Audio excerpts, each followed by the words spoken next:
Good evening, ladies and gentlemen. I am allengagedcitizens, welcoming you to the 31st edition of Newsroom, your debate talk show on being News One, the tam-tam of the continent. We're coming to you live from our studio at Oja, located opposite the third-class traditional chiefdom of Oja, on the Yaoundé-Simaleng Airport Highway, on the southeast end of Yaoundé, the nation's capital. Tonight we have 5 topics for discussion. First, in diplomacy, President Paul Biya of Cameroon, outgoing chairman of the Central African Monetary Union, CEMAC, heads of states, on Wednesday, August 18th, presided over an extraordinary summit by Visio Conference. The summit was to evaluate the macroeconomic situation of CEMAC zone in the COVID-19 context and also analyze economic relaunching measures. What are the stakes, expectations of the summit, and of course the resolutions? Secondly, societal issues will come under review. First, inter-community conflicts between Arab Shua versus Muslim in the Logon and Shari division of the far north of Cameroon. What are the causes and consequences and solutions to such conflicts? In 2B, the blocking of 3 major road axes in the northwest region of Cameroon. For what consequences? Thirdly, there will be road infrastructure in Yaoundé. The road infrastructure in Yaoundé have received a boost with the kick-off for the tarring of 2 major roads in the nation's capital, in Kolmeseng and of course Oyomabang. What is your take on this the embarkment of these 2 major projects? In 4th position, AFCON draws were made, and the much awaited draws to pair the teams in their various groups for the African Nations Cup competition below for January 2022 in Cameroon have come and gone. What are the stakes for each of the 24 participants and the indomitable lions of Cameroon in particular? And finally, in 5th position, we will be celebrating the 1st anniversary of the United Cameroon for Peace and Progress, UPP, of our own panelists, experts and businessman, President Roland, a regular panelist on B News. Here to debate, analyze, and inform, and of course take concrete proposals are, to my left, Mr. Roland, politician, enterprising businessman, and of course the national president of United Cameroon for Progress and Unity. Welcome. Yeah, thank you so much, Mr. Allengagedcitizens. It is my pleasure to be on the tam-tam of the continent. It is the United Cameroon for Peace and Progress, UCPP, and also I wish to send a message of greetings to the director of the B News One and also those who have made it possible for B News One to go on despite the difficulties. And I also wish to thank, to greet all Cameroonians from all over the 10 regions, 58 divisions, and 306 municipalities, and Cameroonians of goodwill in the diaspora. It is my pleasure once more, Mr. Allengagedcitizens.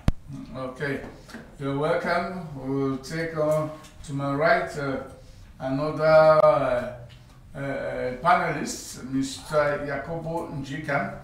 He is of the CPD and Communications Unit and is coming for the first time on the newsroom. Welcome, Mr. Yakubu. I know you'll be watching us. You're a regular viewer and today you're a participant. Welcome. Thank you. Good evening to all televiewers of B News One. Good evening to my co-panelist, President Roland, and good evening to Mr. Emmanuel. It's a pleasure for me being here on B News, that is Newsroom Debate, in order to give the position of my own political party, which is the CPDM in nation building and for the building of our nation. I think I hope we will spend a good moment, a good time together throughout these 90 minutes of idea exchanges. Okay, you're welcome. And we'll go straight to the first topic. President Paul Biya of Cameroon, current president of the Central African Monetary Union, of CEMAC's heads of states on Wednesday, August 18th, decided over an extraordinary summit at a digital conference. The summit evaluated the microeconomic situation of the CEMAC zone in the context of the COVID-19 pandemic and analyzed economic relaunching measures. What are the stakes and expectations of the summit? I'll come to you, Mr. Yakubu.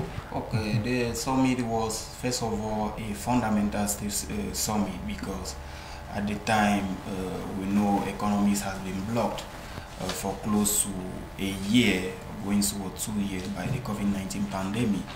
But thank God for us in terms of casualties, in terms of human deaths. Sub-Saharan African countries did not have the same impact like what we saw in Europe. But in terms of economic impacts, we had a lot of economic impact because economic activities were being slowed down. It was therefore very fundamental because I think it's the first time head of state of our community, that is the CEMAC community, were meeting to evaluate and see how to relaunch the economy. Apart from the COVID-19 aspect, which was one of the fundamental aspects in this summit, we also saw the security aspect of the sub-region because since the death of Maricha Idris Deby Itno especially, we saw how terrorist groups in the far north region around the Lake Chad Basin came up very strongly and they continued with their terrorist attacks, that is suicide bombs attacks and other group attacks which really disturbed Cameroon and Chad. It was also a platform for these head of states to discuss and evaluate and see what could be done in terms of security in as far as the Lake Chad Basin is concerned and as far as the Gulf of Guinea in general is concerned. I think this summit at this time in point, we shall be seeing how to slowly and encourage our population firstly to be vaccinated, because that's the first fundamental aspect in order for the all the COVID-19 measures to be levied. We know here in Africa, social medias and other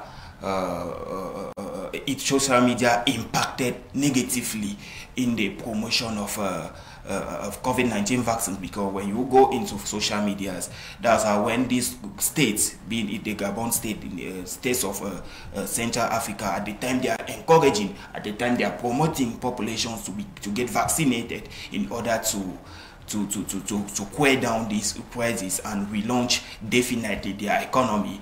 Others are using the social media in order to discourage them from getting vaccinated, and it's not always easy for them at this time in point. When we look at the rate of vaccination of COVID-19, is very low in Central Africa in general. Even in Cameroon, we saw campaign rallies organized by the Ministry of Public Health, but it yielded very little fruit. We even saw members of government, in order to encourage the population, vaccinating themselves. We saw parliamentarians, we saw ministers and etc. But still yet the things have not been really moving. That's why it was high time to federate efforts for vaccination to be promoted in order for our economy to be relaunched, because we are talking of the Delta form of COVID that is coming. The pandemic is not over, and as more and more population around the CEMAC sub-region are no longer respecting barrier measures, and with this the third form of COVID that is coming, they call it the Alpha. Once it will enter the Central Africa, we don't know that if we have had the luck that till now the first and the second the first and the second form of COVID has not really affected us. We don't know what is coming, what the third option may be. It is really fundamental for us to follow that. Therefore, the advices we got from, we even heard from the head of state, President Biya, in his closing word of his closing speech. He really encouraged and told his brothers from other countries to encourage the vaccination in order to definitely quell down the COVID-19 before relaunching our various economics. Because when we talked of movement of goods and properties, goods cannot move without people. Movement of goods and exchanges have to be accompanied by movement of people, and the movement of people, therefore, around our sub-region have to be safety. Being it safety means that we should be vaccinated, and we should continue following our barrier measures. And I think that's the way we shall come back to normalcy, because I will come back during the periods when... yes, we'll be looking at that, because I just want to say that President Biya returned with the face mask after I left the country without a face mask. So they have issue featured as a prime aspect in this extraordinary summit. So I'll be coming back to you. Okay. So let's have a chance for Mr. Moore also to look at the stakes and the expectations of that summit from his own point of view. Okay, Mr. Moore. Yeah, I think the summit was vital, and I think we're happy to have the head of state back in form. You know, we have been Biyaist, and we are going to be Biyaist for life. So we have just left the civilian party. So we are supporting President Biya in his capacity as the head of state, not in his capacity as the president of the civilian party. So we were happy that our mentor came back sound and strong. And I think people had a lot of rumors that Mr. Biya is dead, but I want them to understand that if you are talking about somebody who is going to 80 years, talking about death, all those things, you are weak. You are explaining your weakness, because at the age of 80 plus, a man is already going towards sickness, and I think it is normal for him to be sick all the time. But I think we hope that Mr. Biya will understand our call, because we are calling on him to understand that it is high time for him to to make way for a peaceful transition. He has worked so much. I think we were happy that he came back sound and strong. We were very happy. Don't forget that we were the ones, we were the only Cameroonians that blocked the Swiss embassy when we heard that they were organizing a blockage, because some two thieves rented rooms near his own room at the Continental Hotel. So we marched quickly at the Swiss embassy. They are transferred from their old side near the Canadian High Commission. They were near the Orange Building at Dizem here in Bastos. We went there and blocked the embassy. We asked the ambassador to send words to his country to protect our head of state, Mr. Biya, and his entourage. And we're happy because he told us that Mr. Biya will be sound. And before we left, he made us to know that Mr. Biya will be in good health. And we're happy that Mr. Biya has come back. And we hope that the summit goes through, to fight the stolen funds of COVID, because I think it was not a major topic, but I think it is vital for this statement, these other ministers who are represented by the presidents of CEMAC. They were supposed to talk about the funds stolen, because these are monies borrowed from international monetary funds to be paid back by us, the taxpayers. So it is not free money. So I think they failed to talk about that. But I think they discussed that. They discussed that because it's in the resolutions that way. Yeah, they discussed it. I meant to say drastic measures. Sorry, I meant to say drastic measures should be taken. Those measures were announced. Were announced because remember the ministers already met in Douala to put the points that were to be discussed by the head of states and to come out with the resolutions, and it featured very well. So I hope that in Africa we have been used to a lot being said, very little being done. So we hope that the resolutions of the CEMAC meeting, I think it should be implemented, Mr. Manchakai. This time it is clearly stated because we have to inform the Cameroonians that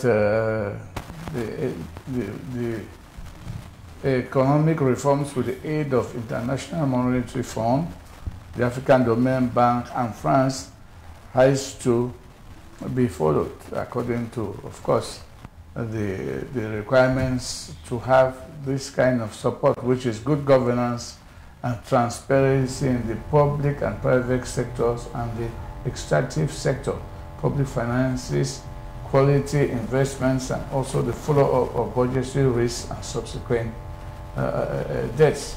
You know, so it is here. It is here in part of the those resolutions that were discussed, Mr. Moa. So that's trying to get you back on the track on what was discussed, on what was at risk during this period. So we have always had a lot of resolutions. The problem is always implementation. You know, governments in Africa always have good governmental policies, but the problem is that ministers who are responsible to implement these policies are not always doing that at optimal. Well, so when they talk of implementation here, remember that all these decisions are not individual.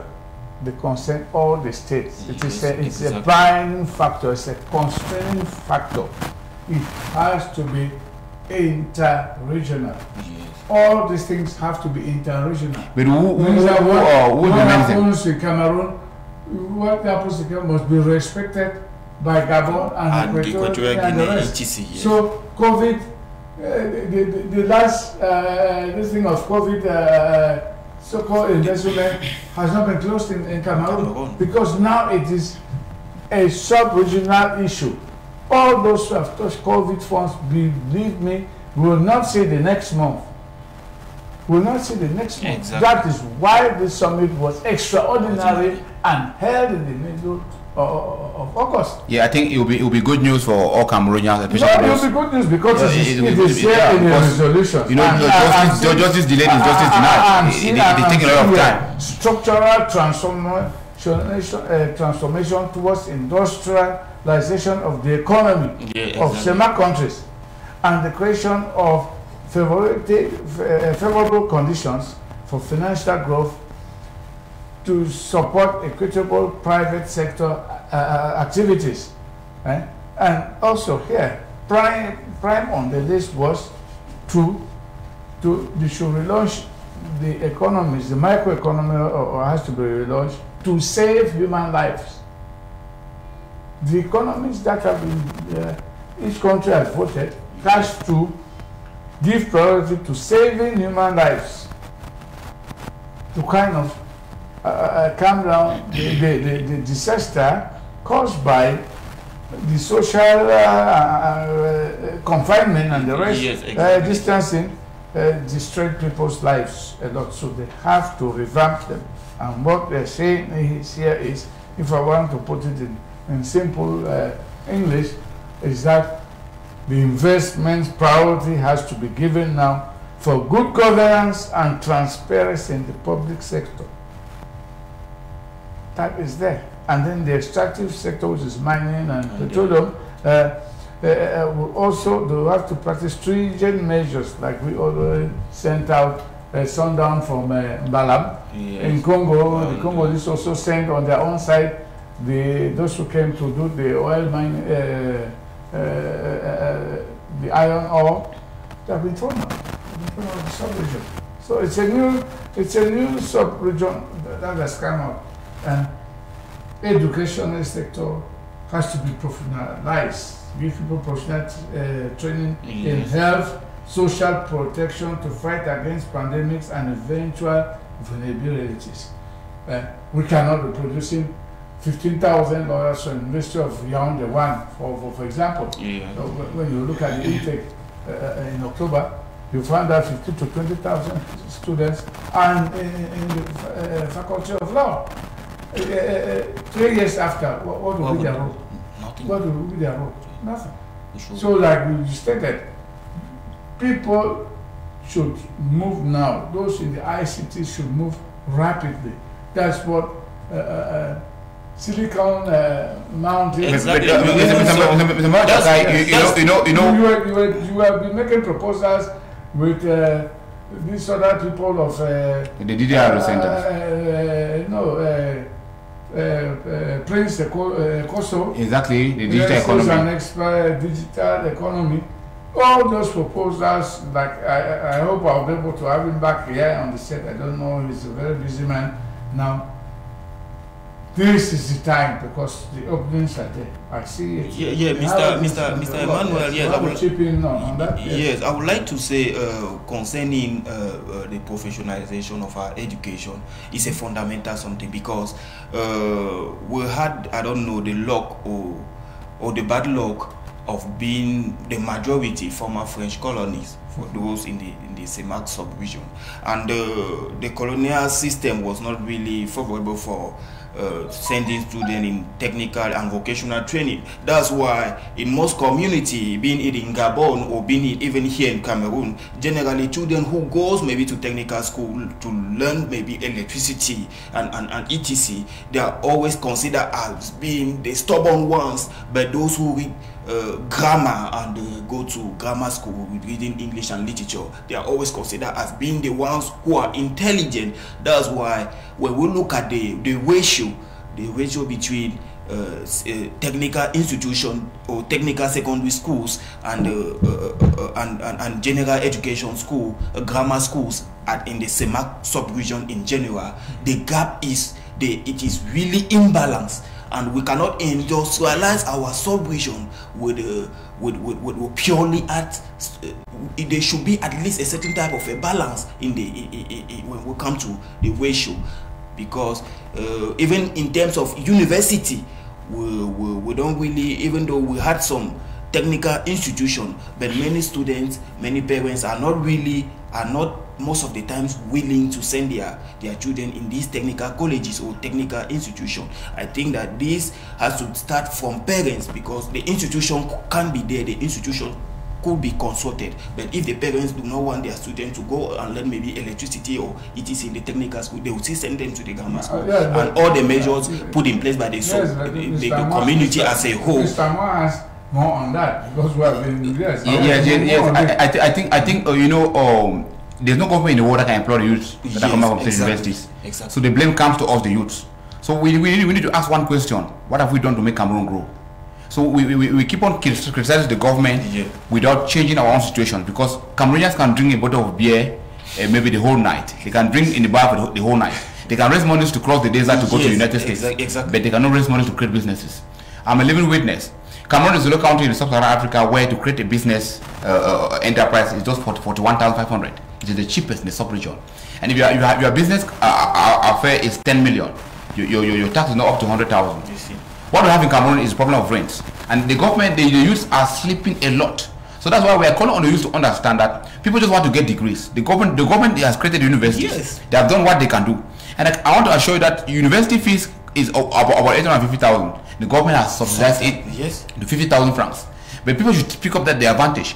But now the problem is that most of these technical schools are private and their fees are far much higher. So we are calling on the government to subsidize fees from these private universities who can be able, to employ or to train youths. Now the government too has to create an enabling environment for where these youths who are coming out in schools could get jobs. How can the government do that? The government should reduce the intake of government concours and empower the private sector, because the private sector is the only sector that booms the economy. People who live on salary cannot create the economy to go further. People who work for the government are the weaker people, because they depend on salaries after 30 days. They have no life with that. Unless you are a thief, you cannot even buy a car with your salary. So the private sector is the point, but we the youths are sleeping. How can you have your advanced level arts, you go university and read law, to end up to look for a concours? The government can never absorb all the youths who are coming from state universities. So we need to ask one question: what have we done to make Cameroon to grow? If we ask that question, I bet you we'll close our eyes from the government and we'll say, okay, the government has employed our cousins, our brothers, our neighbors. We didn't have that chance to get government to grow. What are we going to do? We will not go to the street to pick up guns or arms. We will join the private sector to make it grow, no matter how difficult things can be. So the point is that the government has taken the blame for so long, and the blame should come back to us. Because what have we done to make our country to grow? No matter the little efforts, we should reduce our alcohol intake, reduce the intake of cigarettes, reduce the intake of drugs. These are very expensive things. Youths are buying cars for 4-5 million to run on which roads? Don't complain about the roads. What have you done to build the roads? Development starts from your local levels. You run away from politics. How can you help? Exactly. Now, when the CPD party keeps on winning elections, they have their mayors, their senators. Why you people complain? When people go out in Bamenda and Boya to go and vote, you cut their hands. Why do you complain when the mayors are developing the towns the way they want? Why do you complain? The secret is that Cameroonians are run away from democracy and politics. Politics is the only shortcut to be bigger when you are failed from education. And education is for the weak. You are born with an IQ and a brain. The brain is for education, but your IQ is from God. The people who are not going to school, they have proven to us that education is just for the brain, but the IQ is from God. So the people who have become intelligent, most of the richest people in the world have not gone to school. Never. To prove to you that riches is through hard work and dedication. So I'm going to all Cameroonians, if they cannot have the first degree, they should go to technical training. We have a lot of schools in Cameroon. Technical training. They cannot lack the fees. They are just lazy. They want to have cheap degrees, cheap certificates to roam on the street and blame the government. You should not have an advanced level and going to read law. At the end of 3 years, you give the government pressure. What can you do with the law you read from the university? Why can't you do computer maintenance? There are so many schools who will not call for publicity purpose. The government has been trying to create professional centers in government universities. Exactly. People are running away from that because why? It takes a little bit money and it takes more time. People don't have patience. Cameroonians should be patient. They should stop blaming the government. The government has done what it can do, but the government cannot meet up to your aspirations the way you want to. What have you done? What have we done? This message goes especially to all Cameroonians and particularly to the Cameroonians from the 13th Division of the Northwest and South region. You are picking up guns against the government. What have you done? In your effort at the various locality, when you go and burn down a school in your village, how does that affect the government? Schools that is built with taxpayers' money. How do you feel when your mothers and parents are able to go to hospitals when they are sick, whereas you have burned down the hospitals? It's high time we will stop the evil and try to see what we can do. We speak as F. Kennedy said, that look at what you can do and look at what you have done for your country. The day that you stop asking what your country has done for you with tears in your eyes, you pick up your cutlass and go to the farm, you pick up your pen and go to technical school, and you stop blaming the government because the government has tried to give us water, pipe water. And if you think that things are not working, join democracy. Democracy and politics is the only shortcut to get political power, to become a mayor, to become a senator, to become a parliamentarian. And from that level, you can voice out your grievances at the legal means, because you want to go to prison, you go to illegal manifestation, the law is against you. The Nigerian Liberty laws give permission to declaration of public manifestation. So don't go and join hoodlums who have issues online. Cameroon is a country of peace and hope, and we want to maintain the same system. Even if the system will be going out of power, we want to maintain a country which has hope, dignity, a country where power has been taken only through the ballot box.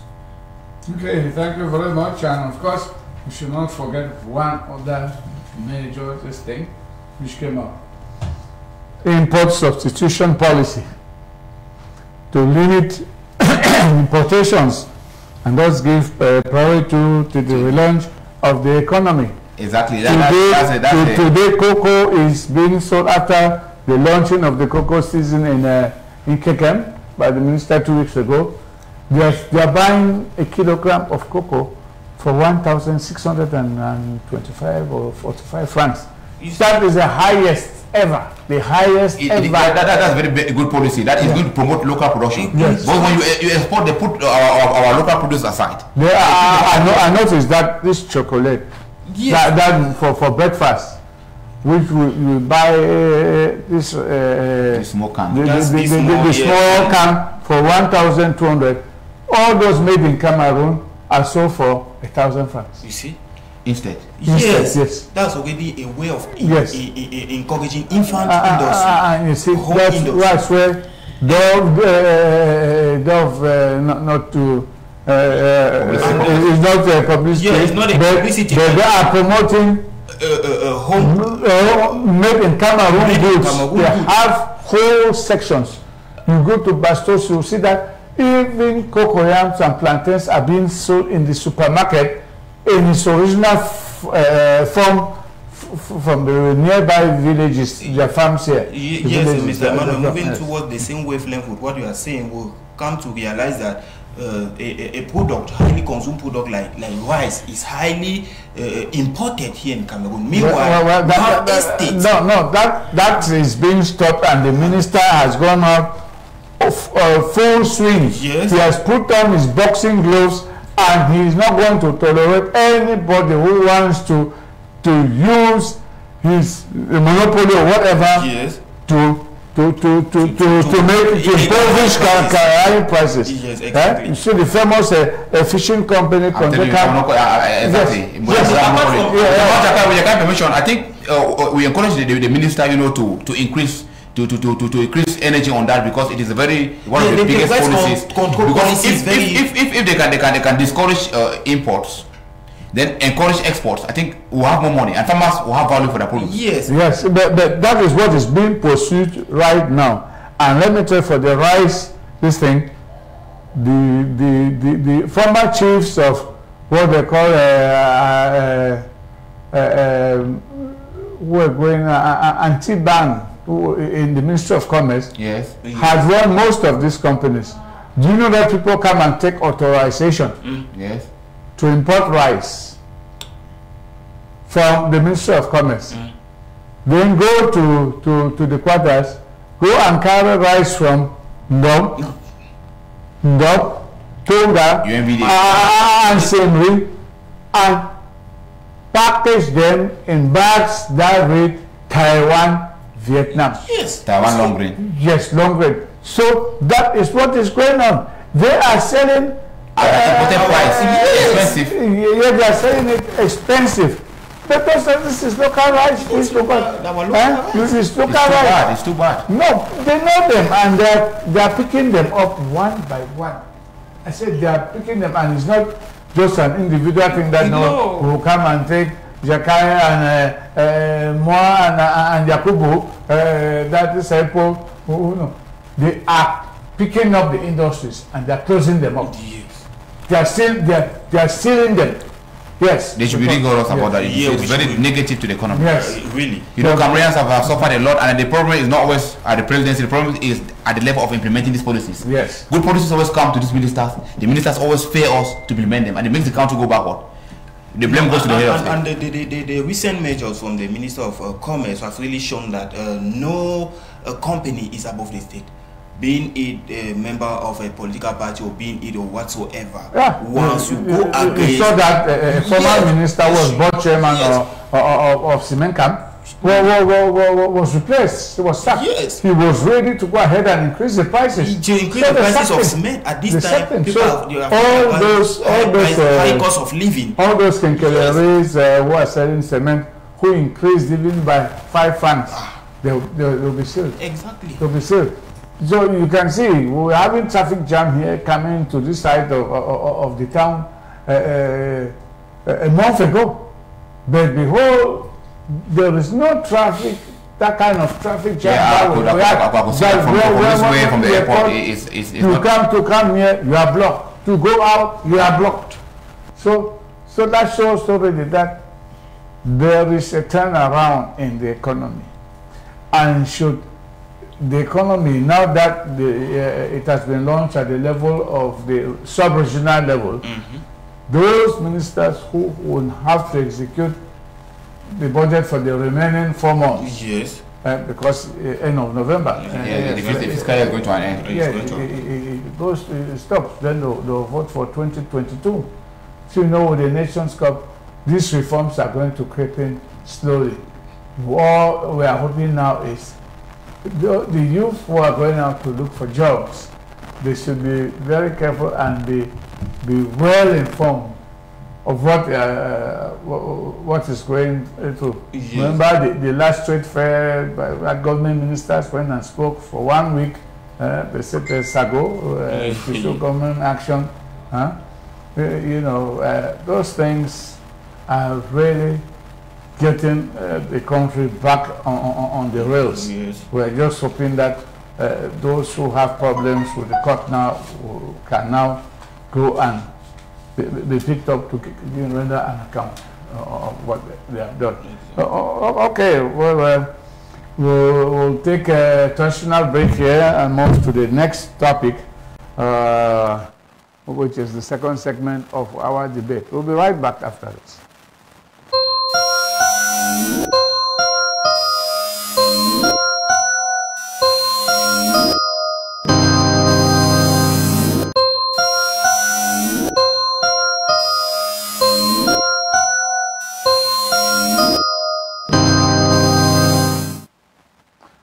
Good evening, ladies and gentlemen, and welcome back. We were on Newsroom is your debate talk show on B News One. B News One, of course, I see people sending us messages where we are located. We are located if you're in the nation's capital, you take a cab, you drive towards the Yaoundé Isimaleng Airport, and when you get to this little quarter called Big Quarter anyway, Oja or Kuwait City, before Mesamin Dogo, you look for being News 1, opposite the entrance to the third-class traditional chiefdom of Oja.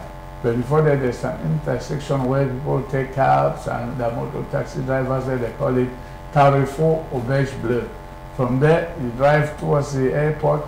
50 meters from that junction or intersection, you look to your left, there's a story building.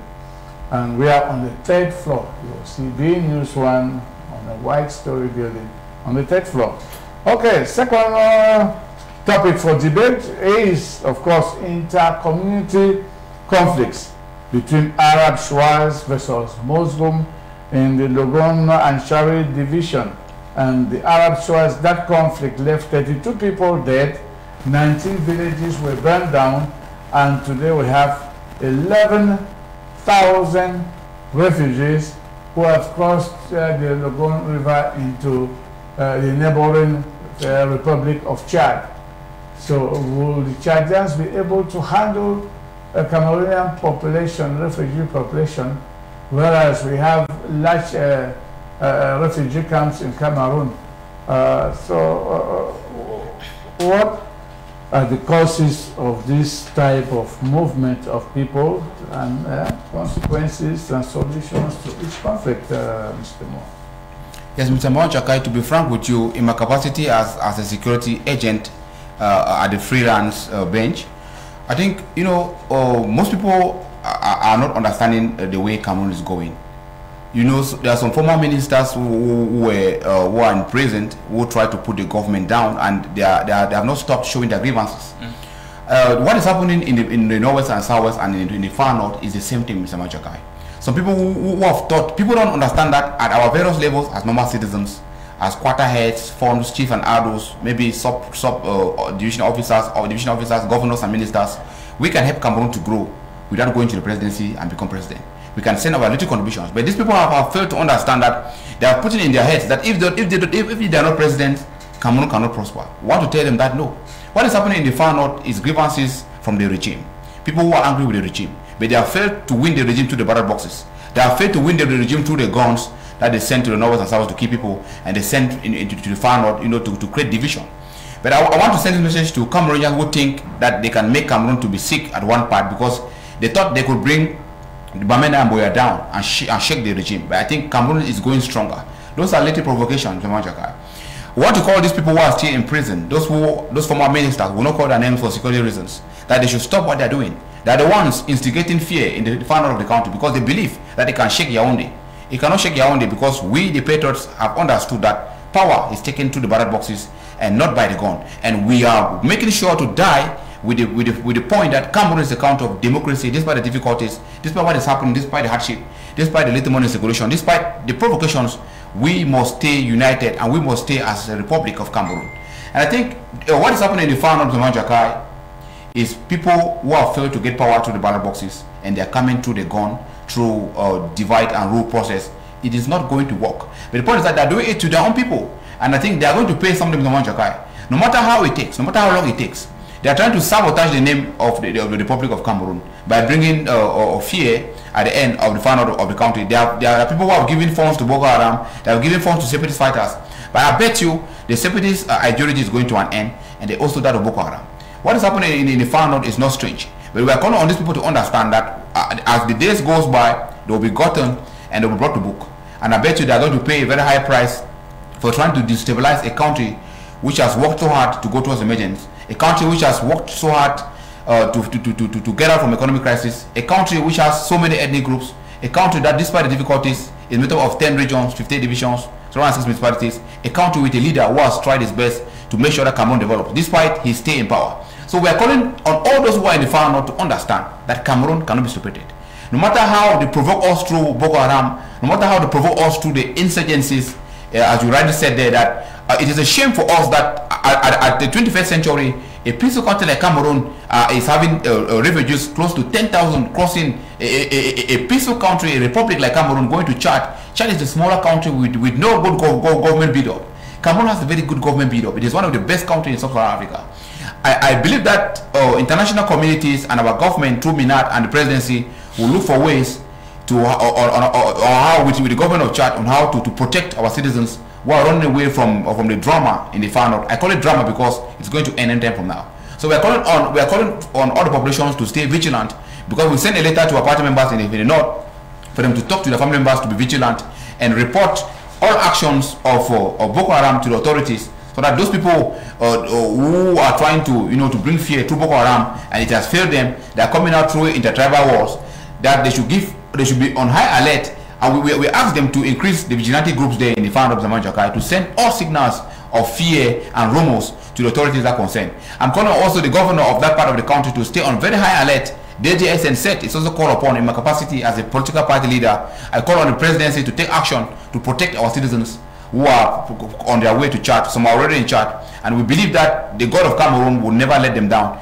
And why we work to bring to book those perpetrators who are behind these intertribal wars, because it is not a normal war. Cameroon is a country of peace despite the difficulties. Okay, Mr. Yakubu, what I would like to say, analysis. What I would like to say is that it's not the first time we're having intertribal wars over there, and apart from having intertribal wars over there, I think it is high time for the government to look into this issue very seriously, because I will take the example of what happened last time. We had intertribal conflicts in Ebolowa. We have intertribal ethnic conflicts in Salmalima. We had the ones between the Shua Arabs and the Kotoko. It's still in the far north region, and of recent we still have another conflict with the Shua Arabs, between the Shua Arabs and the Musgum this time around. The Musgum being mainly made of fishers communities, and they are herdsmen. The others cattle wearers and etc. So fishermen versus cattle wearers. Herdsmen. Yeah, they said there was something. Who is infringing on encroaching of land, fishing land to graze land? No, I don't understand. So when cattle go to drink down in Logo or Shari, they also they send away the fish, or they eat the fish? Yeah, the Musgum irrigated the water and made it. I think it's a fishing technique over there. Catchment for fishing in order for their fish, and the cattlemen, the Ashua Arabs came along with their cattle, and I think their techniques were destroyed. That's what caused this thing. But the other one, the one that happened last year between still the Shua Arabs and the Kotoko. Kotokos are mostly farmers. Yeah, they cultivated their plants, and the cattle came along with their masters, and they ate everything. That's what happened. They are millet. Yeah, but at this time in point, I think high measures have been taken. The governor went there, Miji Bakari. He went to the division to Birni, Mayo Birni, and he made. He was there about a commission. About 2 weeks ago. A commission for the settlement of dispute among these communities were set on, and directly linked to the traditional authorities from the Shua Arabs and traditional authorities from the Musgun and the Kotoko with the divisional officers, so that such actions, such unfortunate events should not occur anymore. It should never happen again. And also of the CPDM also wish our condolences to all those who died there, because we know we have a high percentage, also in the CPDM, we have a high percentage of our militants and sympathizers over there in the far north regions. That's why at this time in point, like Mr. Woland was saying, we cannot accept that people should be Cameroonians who are brothers and sisters, which are united, should be fighting each other, should be killing each other. That's why at this time in point, Cameroonians really have to be vigilant. Being it people with hidden agendas, being it manipulations from the foreign countries, Cameroonians should be really be matured, because Cameroon has been an example of a peaceful country for so long. before 2012 and 2013, when Boko Haram insurgency started, we were really peaceful, and Cameroon in sub-Saharan Africa was one of the best governance system which was always pointed as a peaceful country. But unfortunately, of recent, we have detractors of our motherland who are doing all their best in order to destroy our peace, in order to destroy our living togetherness. And Cameroonians, thank God, are mature. Most of them have started understanding that it is manipulation. They have started understanding that Cameroon is a democratic nation, and to take up power, for example, those who are not in the CPDM, these are election registration in electoral list were launched and will be ending, I think, the 31st of this month. Cameroonians should go and register. In September. It's ending in September. It's ending in September. September Unfortunately, we are not really seeing mobilization. They are not. But us in the CPDM, for example, the renewal of our basic organs is ongoing presently. We are remobilizing our basic organs. Oh, you're talking of enrollment on voters list. Voters list is ending on the 31st. Okay. To in 10 days time. In 10 days, yes. I was talking of. In 10 days time. Yeah, that's what I was talking about on the 31st. And we are not really seeing engagement, anxiety. People are not really registering. We made some talks around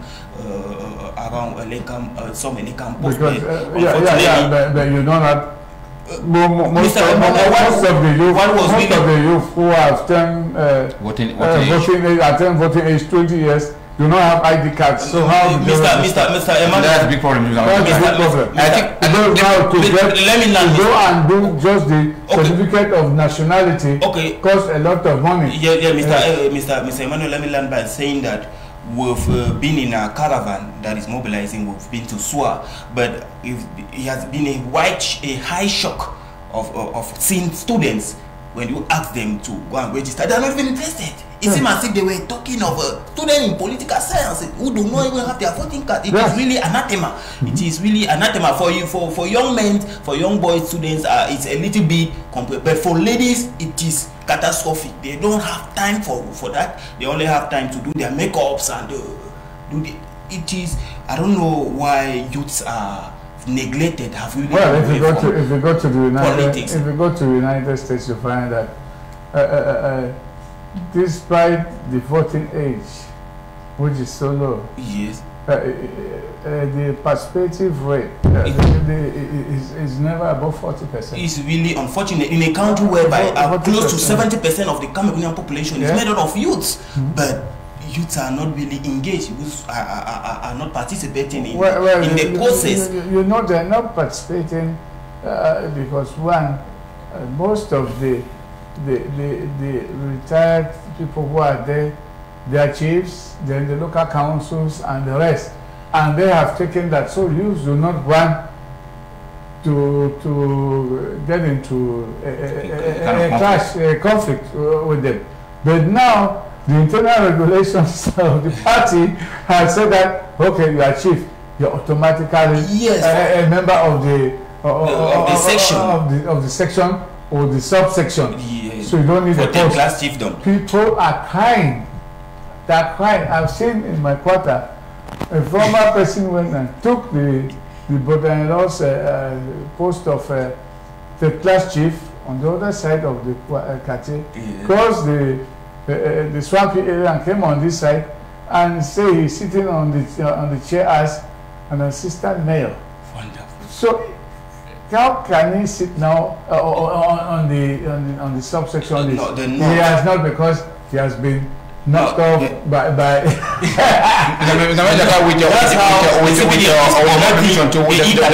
integration of youths into politics. With your permission too.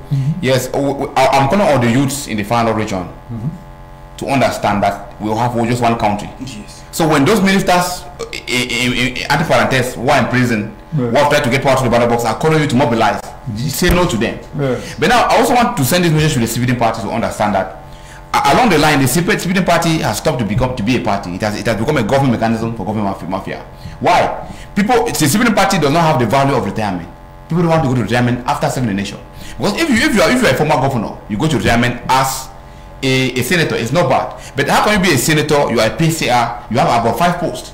And they brought for a law that will reduce those posts, but they are still to do it. No, there are so many youths. There are so many. The things that are coming up. Mr. Chair, I'm telling you that. Let me land. We'll be going out. Okay. Maybe there have been some changes on the 5 o'clock news. We don't know. We're even at 8 p.m. It's a long weekend. And the whole the major cost for the Anglophone crisis in the 13th division of the Northern and South region, and the major cost for the coming of Boko Haram and in the Taba war in the north is because of the fact that the system has lost value of retirement. The system takes people and turns them up and down in post while people are idly educated. So most Cameroonians who are not like us, we have told Cameroon that we will die for you, we will remain a patriot. No matter whether things are up or are good, we will stay home and fight for our green hero. Not everybody is like us. So people who are not like us has gone to the bushes and carried guns. People have gone to join Boko Haram. So we are calling on the government to understand that the government should start looking on how people should go to retirement. After serving the nation, you go to retirement. Why are they scared to turn these old people around? How can somebody be a minister for 20 years? How can somebody be a director at the ministry for 40 years? It's not good. The government is bringing youth into the service, but the percentage is low. It's too low. Has been integrated. They are not integrated as they have to do. See, the rate of unemployment. Let me come. Let him take over. Let me come. The CPDM, right, is one of the most successful party in Cameroon. Why? Because they use taxpayers' money to succeed. It's not normal that there's a party with representation everywhere in the country. It's not possible. Without taxpayers' money, it's not possible. A party cannot raise that money. The SDF raised money when people went out for campaigns. Mothers will buy the small paper for 100 francs. They'll contribute to buy the party loan. The CPDM goes everywhere they go. They come with food and to pay people to come and march. That's not the political party. It's the government mafia. The CPDM party needs to learn how to respect retirement. They all should go for the young to come. They are scared of why are they scared of? How can they be keeping people to die? Mr. Charles, let me give you the latest on the field, because there are some internal regulations in this reorganization process, where if it's that where sections it should be good sections have been split. Okay. They have been split into major subsections, and these subsections, let me tell you, even those who were voted either into parliament or as councillors, they are finding themselves excluded. They can no longer run those posts, right? Exactly. There's something like that. Those are things that we are fighting for, to give room for the new. Give room for the young. So that's why I said he should inform us on that, because I have not a copy of even the party newspaper to really take stock to see what is at stake.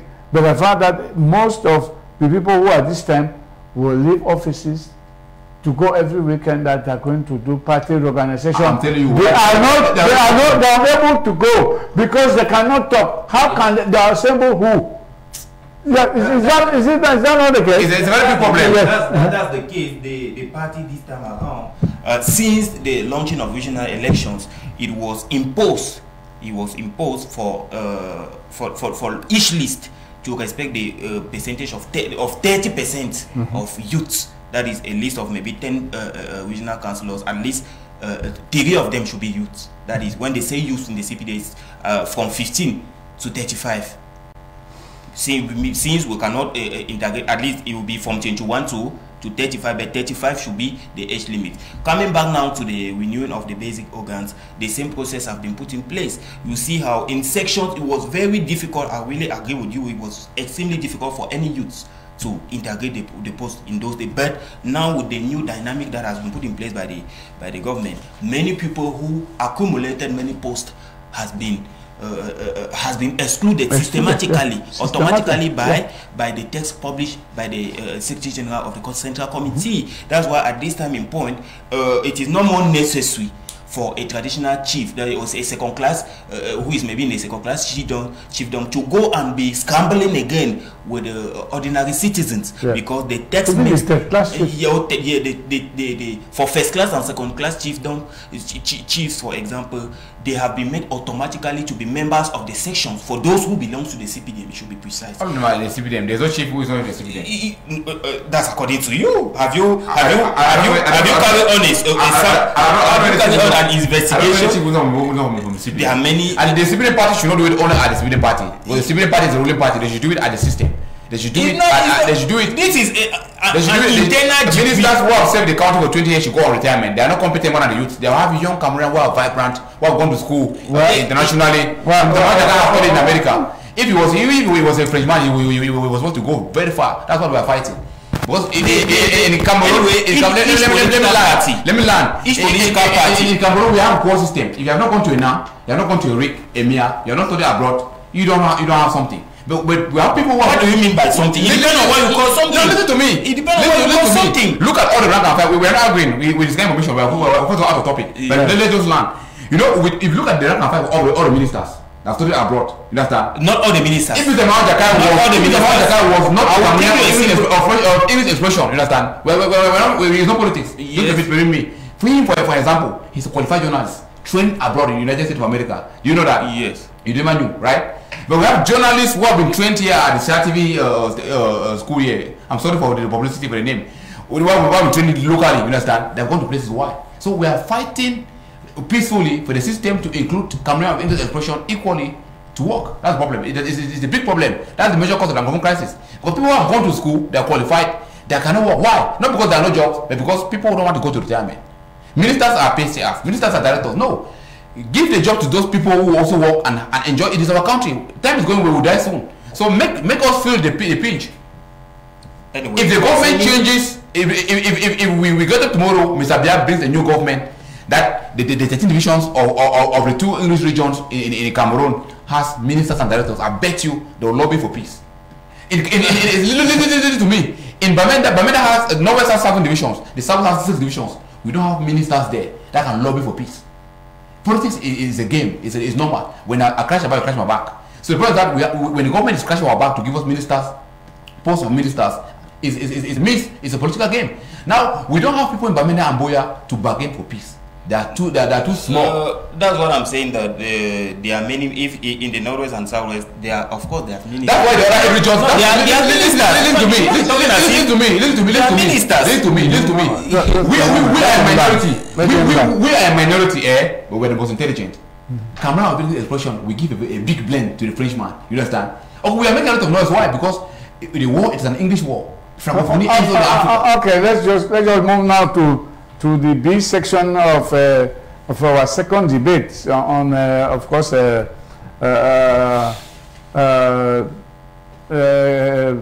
intercommunity conflicts. Yes. Now, the blocking of 3 major axes of roads in the northwest west region of Cameroon. That was for what consequences? Because vehicles were not going from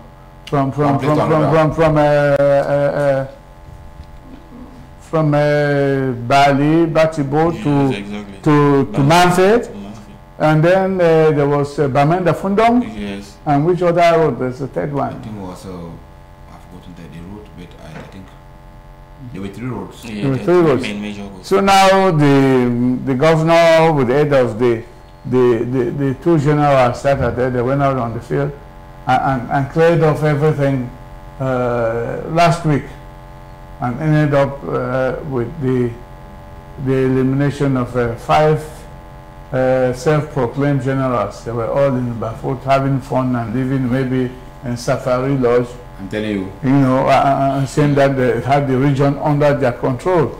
So you see, what are these consequences? Then on the other side, there is a famous video that is moving in the DDR centers towards the population out there and to those in the bushes, saying that the origins of Amazonia and the rest. And when this thing got to womb, the 3 or 4 envoys that are supposed to have come out of the the ambassador zone saying that you should go and sensitize to save young men not to go and die unnecessarily. When he got to home, the whole village came out as if it was like the Union Feast days, in the colonial days. All the roads, there have been people were lined up all over to the grandstand. And when those boys confirmed that we have been deceived all along, we've lost everything. Those who claim to be out to support us have become our killers and all that. The women were sitting on the ground by the grandstand, started weeping like in a funeral, and then the weeping just went all over, right down to those standing around the houses, serious weeping. As if you see that video, I've never seen that. Even for death celebrations, when the people are crying, that everybody was crying in room. Yeah, that's my relation. Everybody was crying. Those mothers were standing up. The fathers today, they were crying. How they have been deceived by their own children. To the point that they see, if you sold pigs, they'll take their own share and say you have to pay taxes to support the struggle. This and that. You know, I say people wept openly. And that video is, I don't know what it's going to do. First of all, how many of the young men are out there again? You can just go to DDR centers. That's right, they're pushing so that the DDR center in Tico should take off. It should take off right away, because those children from all those CDC camps, they call them the few who are still alive. They then go back to the camps. The few who are still alive? Yeah, the few. Because most of, I say the manpower. It's painful. It's painful. Yeah, in Northwest and Southwest is gone. Oh, God. They will not be able to serve palm oil or CDC. They will not be able. They will not be able to. The workforce has gone. Even a tea. And so most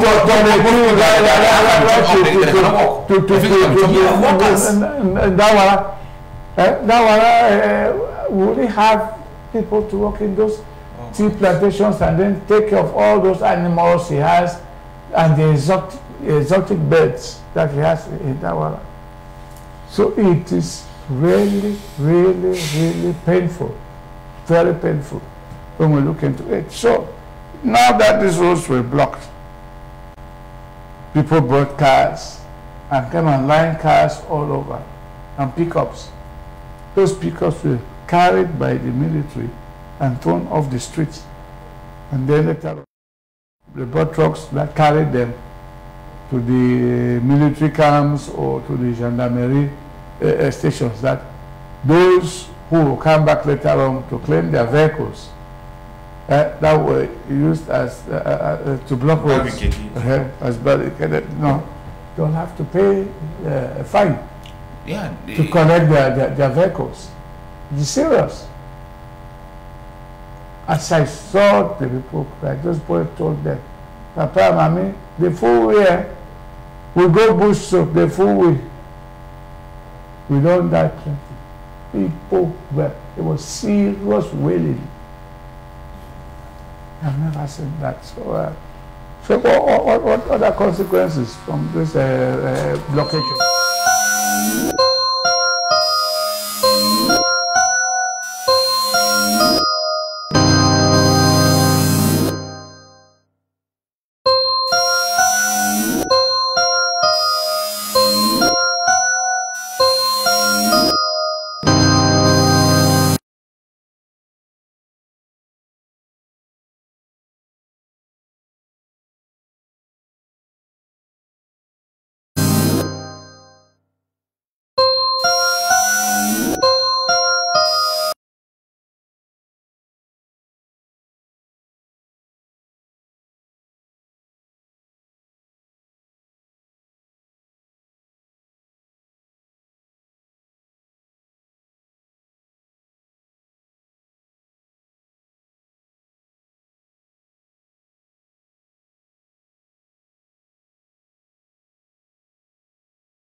back to studio of B News One. Now we're coming to you live from Oja. We're back on the airwaves after, of course, power came in from Enyo. Enyo's power was gone for the rest of the day, as they are changing most of the wooden poles into concrete poles.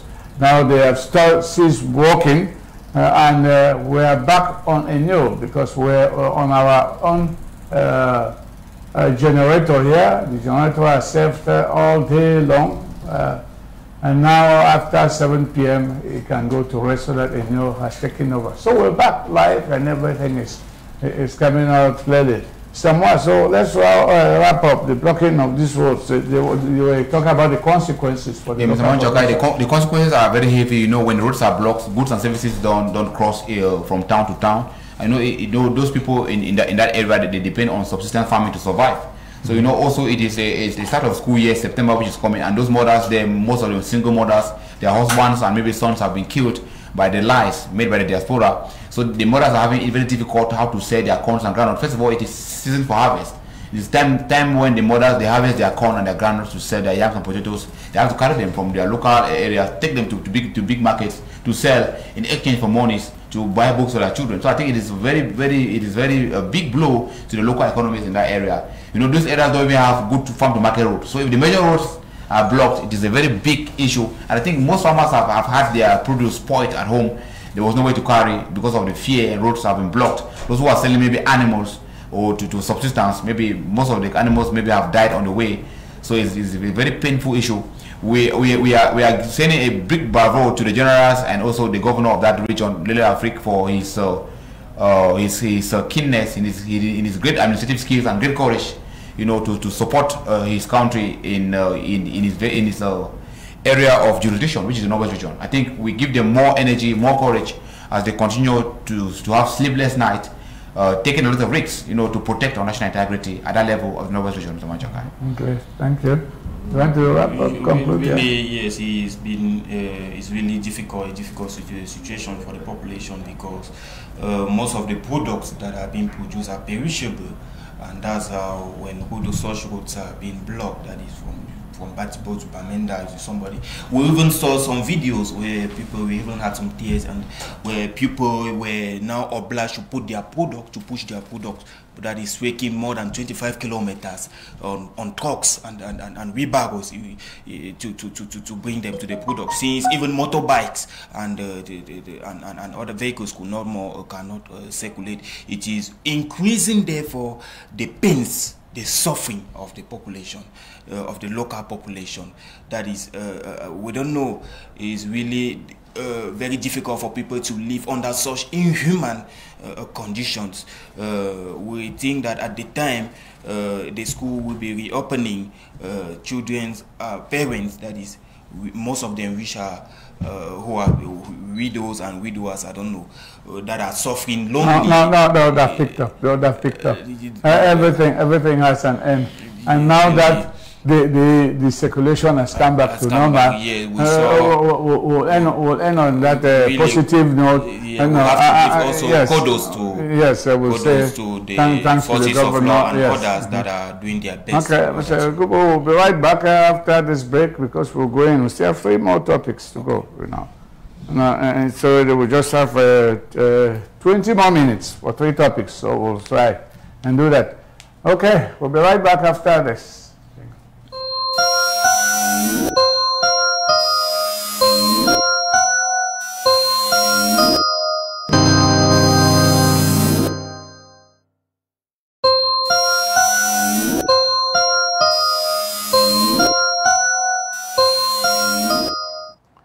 Okay, we're back to the 3rd topic for this debate, which is coming to you live from the news, from being News One, the tam-tam of the continent.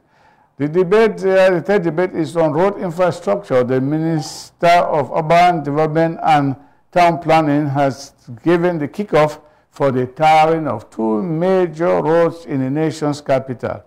In Kolmeseng, towards the Sebileng area, down to Eleve on the road to Swa, and then Oyomabang. Oyomabang is after Cité Verte, going towards Okola in the Lake division, that want to come under Tarin and will go into Nkobisong. It's a major highways that when it rains, like it has poured for 3 times to 5 rains since midday today, no traffic in those areas, the people are struggling to go home. So what is your take on the embarkment of on these 2 projects, Mr. Mo?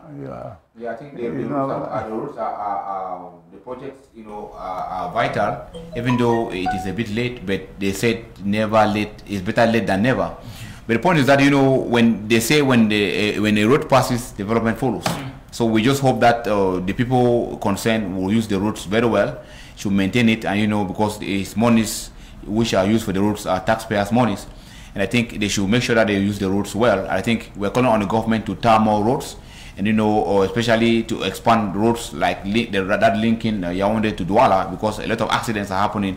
The Minister of Transport should also sit up, because the roads are not that bad, but they are narrow. I think the other highway that has been stopped, Simaleng to Yaoundé, I think work should restart so that completion can be done, so that people who are carrying goods and services from the economic capital, which is one of the biggest economic town of the sub-region Douala, to the political capital Yaoundé, we pray that the government should look into also those roads, Mr. Manjakai. And with your kind permission, I would like to conclude that what we need in Cameroon is employment and good governance. I think we don't really need roads that much. The government should make employment, job creation a priority, because if you look at Cameroon's road network of over 26,000 kilometers of road, I think the roads are not that bad. The roads have been paved, local roads linking regions. What we need in Cameroon is jobs, to keep the Cameroonian youth busy so that they can have bread to eat while they wait for the emerging economy, because you cannot be waiting for big projects without eating. So I think the government should drop some of these projects, of creating schools, colleges, roads, and use the monies to create jobs for Cameroon and Manjakai. Okay, Mr. Yakubu? Yes, about the roads, we were very happy because I personally had to take the Kmer road sometimes, and especially it was typically a seasonal road, especially during you were talking of the rainy season. I want to tell you that during the rainy season it's even better. During the dry season, that road was really, really terrible. People had to, those who are living around there to work, living there to go to your office or to go to anywhere, you have to go with 2 dresses, because the dust, the red dust that is we had on that road, for those who don't have.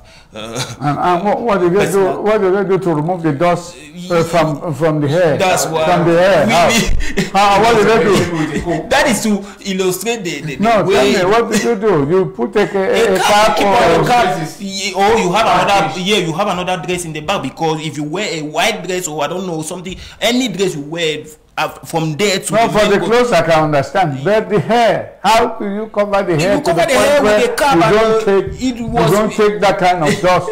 Huh? It was really difficult, especially the Kmer stretch of the road, because for others I don't know, but I think it should also be very difficult. But it means that since we saw Kiselesin Kechaku, the Minister of Urban Development, launching the project, we think that we really pray that the company having the project should really accelerate. The Chinese, so and respect the deadline, because we also saw situations whereby project will take and say maybe it's a 3 months project or 2 month project, 1 year or 2 years after the thing. No, they pay. That's why we really pay. They pay those whose house will be touched and property destroyed. They gave them their monies. Okay. That's that's also a fundamental aspect. Last week they were paid their cash. Okay. So now the Chinese just have to work. If they go 24 on 24, yes, that road will be linked up to a level. It will be linked up to a level going through Banda, so that people will be able to go to the Olympic Stadium. It's a major, it's a major event that our country will be receiving, and at this time if we don't create those other roads, those roads that could be used as secondary roads, we'll have overcrowding, traffic congestion, and with traffic congestion it will be very difficult for even the players to move around the city. No, it's not difficult for the players. I imagine usually not difficult for the players, because the players are escorted.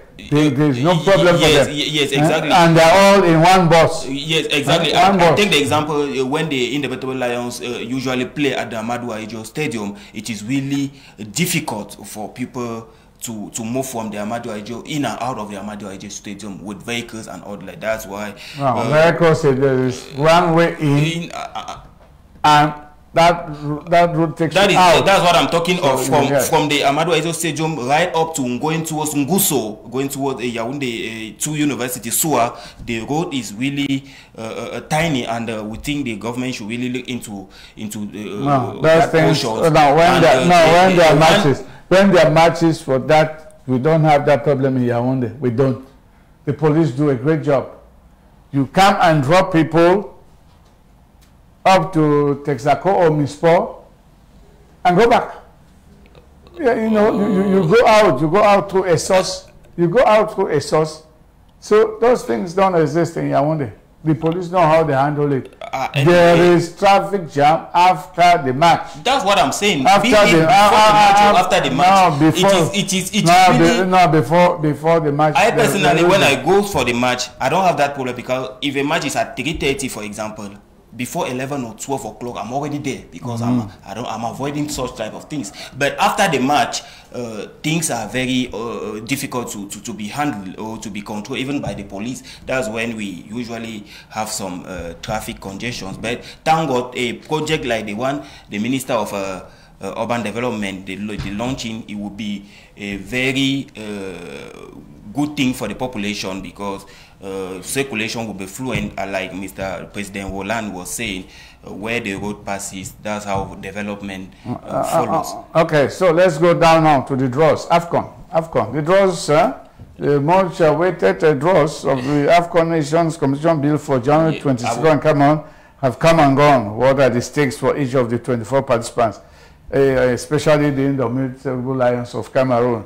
Well, pitched there, we were drawn in Group A with Burkina Faso, Ethiopia, and Cape Verde. So what are our chances? I would first of all like to give kudos to all the organizational committee that took place and make the draw to be really perfect, because it was magnificent. Yeah. We were still waiting. You know, there were some doubts, some murmuring of the way. No, there are no doubts. So these are things that are on social media. No, these are things that are programmed. My brother, let's not waste time on that. These are things that are well programmed. There is no hazard. Okay. Everything is well programmed, as you have gear 1, gear 2, gear 3, gear 4, gear 5 of the car. No, please forget about that. Anybody can do it. It is programmed. Once you know how to drive a car, you put the gears. You don't start with gear 5. Okay. So this is what they did here. Okay. What I'm saying, those are our chances. Let's talk football. Okay. What are our chances? Coming back now to the chances. We don't have time. Coming back now to the chances of the Indomitable Lions, I would like to say that we have 10 minutes to go with two topics. Our own the poll where the Indomitable Lions is found is not so easy, because we know of Cape Verde, who defeated the Lions in 2 occasions. One when they eliminated the Lions in 2013 for the 2012 African Cup of Nations, which was co-organized by Gabon and Equatorial Guinea. It was because of Cape Verde that Cameroon missed that occasion. We also remember the 3-1 defeat. That's why Cape Verde is not an easy nation. We really have to look very carefully. Burkina Faso, we also played the open match. Even though Tango we won the open match of the 2017 African Cup of Nations, we played with Burkina Faso, which ended, the match ended 1-1. And Ethiopia is also a one-time winner of the AFCON. And the winners of the first cup. Oh yeah, I think it was the first cup. Yes. And even though they have been dormant, but of recent they have started organizing their championship, because they really have a very good local championship, and we should be careful. That's why I will really pray that our Lions should really do their best in order to be qualified as first, because once you are first, you avoid other bigger teams in order. No, you cannot avoid, Mr. Moore. Let's take the other chances. Morocco is in Group C. We will play one of those teams in the quarterfinals. Exactly. It's not a matter of in case. It has been drawn. first of Group A versus B of Group C, and then B of Team A versus A of Group C. That is it. Which is Morocco. That is with Morocco, Ghana, Kamer, and Gabon. We will play one of those teams in the F finals. You know that we as Lions, we are not domestic Lions, so we don't care whether our football federation is having problems. We are problems go and take the cup, and we have an advantage because it will be played at home. And I think if I really want to thank the regime for one thing, it's for the organization of the CAN. The stadiums are very international, and if you are in that stadium, you go out, they tell you that you were in Cameroon, you will not believe. So I think it is a very big organization. We hope that will go very far, and we hope that the cup will stay home. That's what I hope. So I don't have a lot to say about that. I'm happy that we'll have to take on Morocco, Ghana, or Gabon. No matter who we take, we will just win because I call on Cameroonians to support our Lions. Since it is at home, right. we have a field support is important. We have more fans and we feel our female champion, a striker who has gone on retirement, with Samuel Etofi, said that they have told the boys, they have told their juniors that the cup is staying. The cup is staying in Olembe. Yes. So Roger Miller said that he's going to discuss with the boys. If they want him to come and reinforce the team, he's ready to come and play 3 to 5 minutes. And within 3 minutes, then they said, "Are you going to score?" I said, "Yes, 3 minutes." He said, 3 minutes is enough for me. I can score 3 goals in 3 minutes. That's what Roger Miller said. You see the enthusiasm. That was nice. And then the head of state has authorized the extension of Conceição's contract, the coach. So Oman Biya will still have Conceição by him and preparing those boys. We'll see what they've been preparing in Europe all this while when they will take on. Wish them the best. They'll take on they are preparing the World Cup eliminators. They are playing on the 3rd of next month. Yeah, exactly. In 2 weeks from now, they'll be taking on Malawi. They'll take on Malawi in the Stade Olembe. All right, so that is football. We'll have time to look at the teams when we'll have our sports desk go out of the field for us. Now in 5th position, and to wrap up our program, the first anniversary of the United Cameroon for Peace and Progress, UCPP, of National President Nchamwa Roland was celebrated last Saturday. Well, Mr. Moa, we were not expecting this celebration, but we came at the last minute, and we're happy that we were able to have some elements from there. Do we have the element on Moa? UCPP. On the lancer ça, avant qu'il commence tout ça. So.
Mr. Moa, you had a nice anniversary. What was the main message during that first anniversary celebrations of United Peace, Cameroon for Peace and Progress? Yes, you know, as the name goes, United Cameroon for Peace and Progress. So Cameroon coming together despite different differences, whether you are an Anglophone or Francophone, all that is just blah blah. We are Cameroonians by blood. We are just Anglophones and Francophones by colonial inheritance. So So we are calling on, we called on on Cameroonians Cameroonians in particular, that those in the north and south region, for them to stop hearing from the diaspora, because they have lied to them for so long, and the ones that promised them liberation have become their killers. So we counted the number of deaths, we counted the number of losses, we counted the number of hospitals burned down by people who thought they could liberate you. So the people understood. That's why they were crying in Menchum. So we sent a message, a 1-year anniversary message, because I come from home. So we were part and parcel of the team that went to Menchum with a very big message to tell them that despite all the lies, you can still pick up the little pieces from the fake lies, from the lies told to you by the diaspora. They promised liberation, but they're the ones killing you. They went to America and Europe without any money. You contributed money and give them. They became richer than you. You are dying in the bushes. So we call them to drop their weapons and come out and pick up a better life. So we encourage them to join politics. If they were tired of the system, they can change it to democracy. We told them that Cameroon is a country where power is gotten by the ballot box, not by the gun. So they should forget about the gun, because the gun has not helped Sudan. It has not helped Mali. It's not going to help Cameroon. So Cameroon is a country where peace must reign, despite the difficulties. Let's keep our differences aside. Whether you are marginalized, you are what, the problem is that what have you done to be a country? So we but Mr. National President, you lost a few businesses, installations during this crisis. Yeah, before you launched the party. Had you launched the party a year ago when you had these losses as a businessman? Yeah, I had the losses in 2018. We launched the party in 2019. Okay. So the problem is that it shows that they burned my hotel in Womb, these separatist fighters, and they burned my shop also in Womb, because I was the #1 anti-separatist. So when I was calling them to drop their weapons, they said as an Anglophone I could help them in their fight. I told them that the fight is going nowhere, because we have a stronger system that is working towards national unity. We have a country which is a republic. So when you look from Afghanistan to Zimbabwe, there's nothing like Abasonia. It is an online state which cannot heal foods. So they look at us as the biggest enemy, that they call us blacklegs. So they have tried to even attack us even right in Yaoundé. So they think that we are bigger fools, that how can we be supporting the regime? We thought that the regime has the government. They have the knife and the cake. So we must support them as good citizens. You must respect the rules and regulations, because the regime has the governors, they have the gendarmerie officers. It is just automatic. So you must respect them as a good citizen, because they are the one controlling the laws. The 1990 liberty laws of freedom of speech and expression before the law, you cannot go against the law. You go to prison. And even God has said that if you go against the law, your prayer is an abomination. So why don't you hear what God is saying? So we are calling on them to understand that the gun will fail them, separation will fail them. Unity is the only thing for Cameroon, because even God does not want this unity. So we call on them to understand that they can join democracy and become mayors, senators in their own villages. So we call them to stand up and use the money that they are using to buy weapons, to kill innocent people, and use that money. Now, following Anglophone history, yes, this especially major call that you said that drop the weapons and get into politics. Yes. This same suggestion was given by the African Union Court in Gambia to the SCNC to come and talk among government, allow them to operate even as a political party. And those were the strongest recommendation from the African Union in the court in Gambia, where they passed the case and they said that a child has a right to ask the father to give him a loaf of bread. But if you cannot give the child a loaf of bread, you should give the child at least a half or a quarter bread. So that's why they said NCNC should be allowed in Cameroon to function as a political party. So today, those they are calling the black legs, like you said, they are calling people black legs. The video which is out says that Ambazonia started through the MCNC.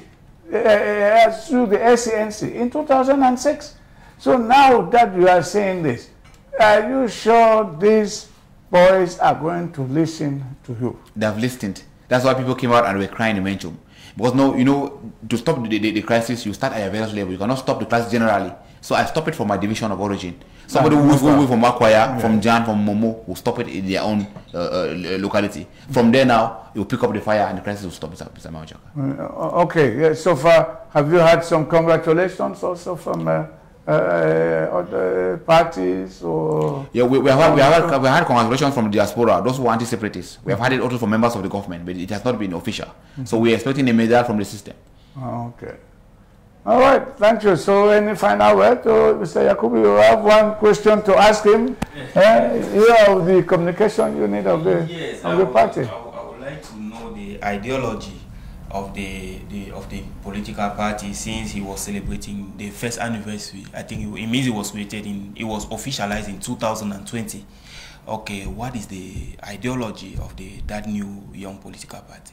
Yes, the ideology is to bring Cameroon together towards unity, hard work and progress, because we discovered that Cameroonians are sleeping a lot, and the only way to do things legally is through a political platform, because you cannot allow that somebody lives Yaoundé and become mayor in your own village. When the person does things the way he wants, don't complain. You cannot sit in your village, somebody lives Yaoundé to become a parliamentarian in your own village and comes and decide micro projects the way he wants.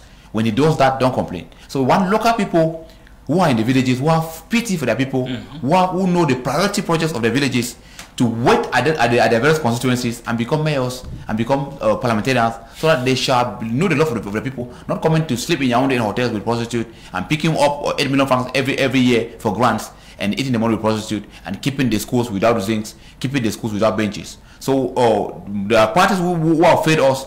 They promise to help us, they have failed us, but the only way to have power is through democracy. And UCPP is the only party that can bring the youth together without discrimination. So we call on these youths to join any party of their choice. We never call them to the UCPP because one, there's no campaign for now. There's no election for now. So we call on them to join a political party of their choice so that they can stand behind that party to get political office. So that now, for example, they can say, okay, in my constituency, let's put you a mayor. Let's put Mr. Jakai a parliamentarian. Now, he had a love for the people because he had been seeing their suffering. He doesn't live from Yaoundé to come to the village. He is there with them. He knows that they want water before a bridge. But somebody who is in Yaoundé will come and build a school to feed and send to Yaoundé, whereas they need more water. So if you put people at the village level who knows their pain, the pain of the people better, we have a better Cameroon. And Cameroon needs to be developed from the grassroots, not from the tertiary level at Yaoundé. Yaoundé is paperworks. Douala is container and shipping. But the democratic process of development starts at the local level. Now we are in Yaoundé. The government has sent monies maybe in my constituency for pipe and water and schools. I cannot feed it because I'm out of my constituency. So we have to go back to our constituency and feel the importance and the help the government is giving, because we shall not feed it. I live at the Yaoundé 6 Council. I cannot benefit a public toilet, maybe water to drink, because it's not my locality. So why don't go back and start the development at the level of my village? If you go to your own village and start it from there, the people in Yaoundé will be left to develop their own village. At our various levels, development will pick up as fire. It cannot start like magic. It starts from the various levels at the base. Okay, thank you, Mr. President. All right, Mr. President, that was Mr. Ncha Moarola, National President of the United Cameroon for Peace and Progress Party, that celebrated their first anniversary at Acacia BMRC 1 week ago. We will bring you those pictures next week. I promise we will have them ready by next week. We want to thank our technical crew that took care of us despite the power failure, general power failure in Yaoundé. We're back with a new, and we've ended the program. We want to thank you for your support and your patience, and also we'll say hi to our General Manager, Mr. Ernest Obama, who is still working hard amidst several challenges in the running of a private station like this, which is just 8 months old in the country. And also our board chair, Mr. Luke Owona, he's out there in the Yaoundé 3 Council, where his mayor will also do our hands to him and say thank you. So that has been the 31st edition of Newsroom on B News 1, the tam-tam of the continent. Please stay on B News 1. Upcoming will be the news with our famous girl, Laetitia Biya.